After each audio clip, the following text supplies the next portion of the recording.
আমরা চলে এসেছি হাজিমারা বাজারে। বাজার থেকে সোজা পশ্চিম দিকে একটি সড়ক রয়েছে, যেটি আমাদের কাঙ্ক্ষিত কানিবগাছর। এই কানিবগাছরে এই চলে গেছে। আমরা যে কানিবগাছর যাচ্ছি সেটার বিস্তারিত দেখাচ্ছি। তবে এই আসার পথে চরবংশী বাজারে যে পরিমাণ গরু যেতে দেখেছি, চরবংশী মোল্লারহাট বাজারে যে পরিমাণ গরু যেতে দেখেছি, তাতে বুঝার বাকি নেই যে এই অঞ্চলে কি পরিমাণ গরু উৎপাদন হয়। হাজিমারা স্লুইস গেটের উপর দিয়ে প্রচুর পরিমাণ গরু মোল্লারহাটে যাচ্ছে। এখন 10টার পরে, 10:30, অর্থাৎ এই বাজারটি দিনের বেলায় বসে। তো চলুন এবার আমরা আমাদের সেই কাঙ্ক্ষিত কানিবগাছর, এটি হচ্ছে হাজিমারা স্লুইস গেট বাজার, ছোট আকৃতির বাজার। এই স্লুইস গেটের আমরা গেটের চিত্র আপনাদেরকে দেখাচ্ছি। এখানে 4টা গেট রয়েছে, গেটগুলো এখন বন্ধ। আর ওখান থেকে আমাদের ক্যামেরাতে আপনারা দেখেন আরেকটি ট্রলার, এটি হয়তো সরের ট্রলার, সর থেকে তাও আবার গরু নিয়ে আসছে। আমাদের গন্তব্য কিন্তু কানিবগাছর। আমরা এর মাঝে এখনও মোল্লারহাটে যাওয়ার পথে যে গরুর দৃশ্য দেখলাম, সেখানে আপনাদেরকে সেই বিষয়টি আপনাদের সামনে উপস্থাপন করছি। এবং হাজিমারা স্লুইস গেট এই অঞ্চলের অর্থনীতির চাকা, যে কৃষি অর্থনীতির চাকা ঘুরানোর জন্য যে কয়েকটি স্লুইস গেট রয়েছে, এর মধ্যে আমরা উল্লেখ করেছি একটি রয়েছে মজুসরির হাট, অন্যটি রয়েছে হাজিমারা স্লুইস গেট। আর এখানে যে মোটামুটি প্রশস্ত যে খালের মতো নদটি রয়েছে, এটি মূলত ডাকাতিয়া নদ। এই ডাকাতিয়া নদের এটি মিশে গেছে মেঘনা নদীর সাথে। আর হাজিমারা স্লুইস গেটে সেখানে মেঘনা নদীর পানির প্রবাহকে নিয়ন্ত্রণ করা হয়। এখন এটি নিয়ন্ত্রণ করলেও এর সামনে গিয়ে, অর্থাৎ রায়পুরের দিকে, এই ডাকাতিয়া নদীর অনেকখানে ডাকাতিয়া নদীকে গলা টিপে হত্যা করা হয়েছে, যার কারণে এই প্রবাহমান নদীটি অনেকটা মৃত। হাজিমারা বাজারে রয়েছে একটি ছোট আকৃতির মাছের ঘাট। এই ঘাটটি লক্ষ্মীপুর জেলার অন্যান্য মাছ ঘাটের তুলনায় একটু ব্যতিক্রম, কারণ অন্যান্য আমরা অনেক ঘাটে গিয়েছি, ওই সকল ঘাটে যদিও বাক্স থাকে, কিন্তু এখানে একটি মাত্র বাক্স রয়েছে। এখানে যারা বিক্রেতা তারা আমাদেরকে জানিয়েছেন যে আসলে এখানেই মূলত মাছটা বিক্রি হয়। এবং এই একটি বিক্রয়ের চৌকির মাধ্যমে 32 জন ব্যবসায়ী অংশগ্রহণ করে, মানে 32 জন এটার মালিকানা রয়েছে। তো এই হাজিমারা এখানে মাছের মধ্যে উল্লেখযোগ্য রয়েছে দেশীয় প্রজাতির বিভিন্ন মাছ, যেমন চিংড়ি মাছ, বাইলা মাছ এবং দেশীয় প্রজাতির বিভিন্ন মাছ, এবং পাশাপাশি এখানে ইলিশ মাছও পাওয়া যায়। তো এটি হাজিমারা বাজার থেকে একেবারে সোজা পশ্চিম দিকে আমরা যে ডাকাতিয়া নদী পার হয়ে আসছি, এই ডাকাতিয়া নদীর কুল ঘেঁষে একটি ছোট ঘাট রয়েছে। হাজিমারা বাজার থেকে এই সোজা পশ্চিমে আসলে একটি মসজিদ পড়ে। আমরা এই মসজিদের দক্ষিণ পাশ দিয়ে একটি নতুন রাস্তা হয়েছে, এই বছর এই রাস্তাটি নির্মাণ করা হয়েছে। আমরা এখন এই রাস্তা দিয়েই কানিবগার দিকে রওনা হচ্ছি।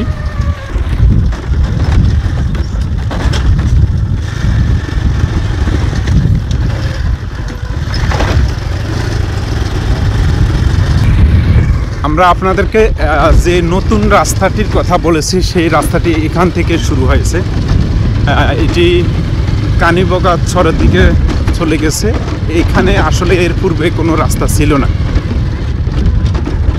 আমরা এখন দক্ষিণ পশ্চিম দিকে এই কাঁচা রাস্তাটি ধরে যাওয়া শুরু করেছি, যেই পর্যন্ত গিয়ে আমাদের গন্তব্য থেকে আর কি।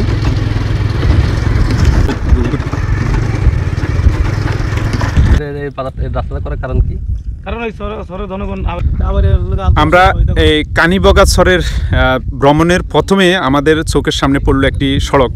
এই সড়কটি আসলে এই সড়কটি আমরা যদিও দেখি এটি কিন্তু সরকারি সড়ক না, এটি জনগণের অর্থায়নে এই সড়কটি নির্মাণ করা হয়েছে এবং দীর্ঘ 4 কিলোমিটার এই সড়ক। রাস্তাটা ধরেন আমরা সবাই মিলে আর কি কত টাকা টুকা দিছি।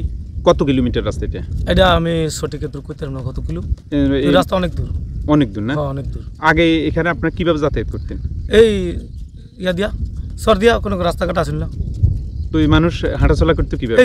এই যেরকম বিল দেখছেন, এই যেমন 100 মান বিল, এই বিল দিয়ে আওয়া যাওয়া করতাম, যাই যেমনি পারতো আর কি আইতে পারে। তো অনেক ধরনের রাস্তার আওয়ার থেকে আমাকে অনেক সুবিধা হয়েছে, শহর অঞ্চলের মানুষ অনেক সুবিধা হয়েছে। হ্যাঁ, এই অঞ্চলের মানুষের অর্থায়নে হয়েছে।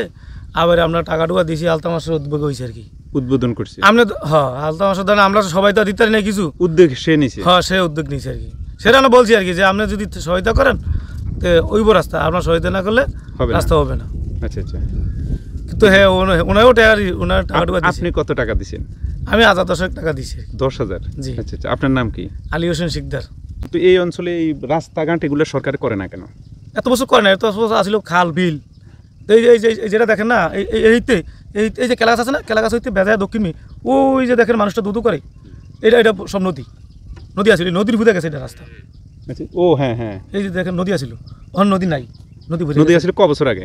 নদী আসছিল ধরেন আরো 3-4 বছর হয়েছে। 3-4 বছর আগে। এখন এটা অনেক ভরিয়া গেছে আর কি, ওই জোয়ারে আস্তে আস্তে মানে বাড়া হয়ে ভরিয়া গেছে আর কি। এখন বাঁধি ফেলছেন?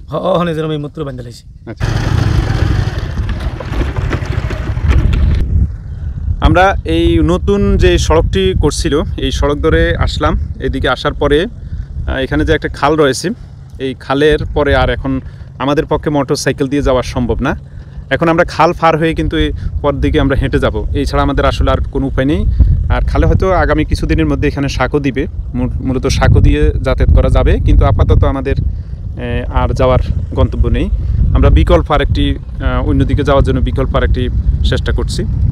লক্ষ্মীপুরে যে অসংখ্য চর রয়েছে, এই চরগুলোর মধ্যে অন্যতম হচ্ছে কানিবগা চর। কারণ কানিবগা চর দীর্ঘ প্রায়, এই চরটির বয়স অন্তত 20 থেকে 25 বছর।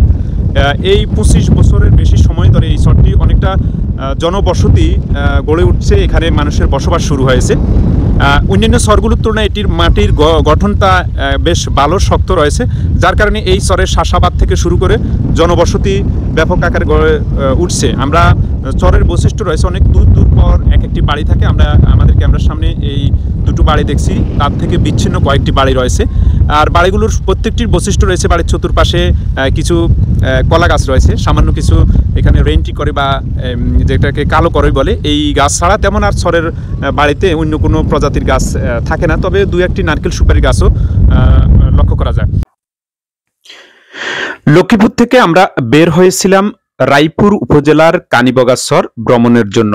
প্রথম দিনের প্রথম পর্বে আমরা লক্ষ্মীপুর থেকে সরাসরি হাজীগঞ্জ বাজার পর্যন্ত চলে এসেছি। এই বাজারে আসার প্রেক্ষিতে আমরা দুপাশে যা দেখেছি তা প্রথম পর্বে আমরা আপনাদের সামনে তুলে ধরলাম।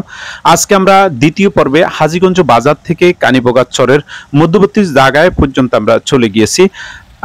আর এর মাঝে যা ঘটেছিল আমরা তা আপনাদের সামনে উপস্থাপন করেছিলাম। আগামী তৃতীয় পর্বে আমরা পরবর্তী কানিবগা চরের মধ্যবর্তী স্থানে আমরা প্রবেশ করব এবং সেখানে কানিবগা চরে মূলত কি রয়েছে তা আপনাদেরকে দেখাবো। তো আজ এ পর্যন্ত, সবাই যে যেখানে রয়েছেন ভালো থাকবেন। আল্লাহ হাফেজ।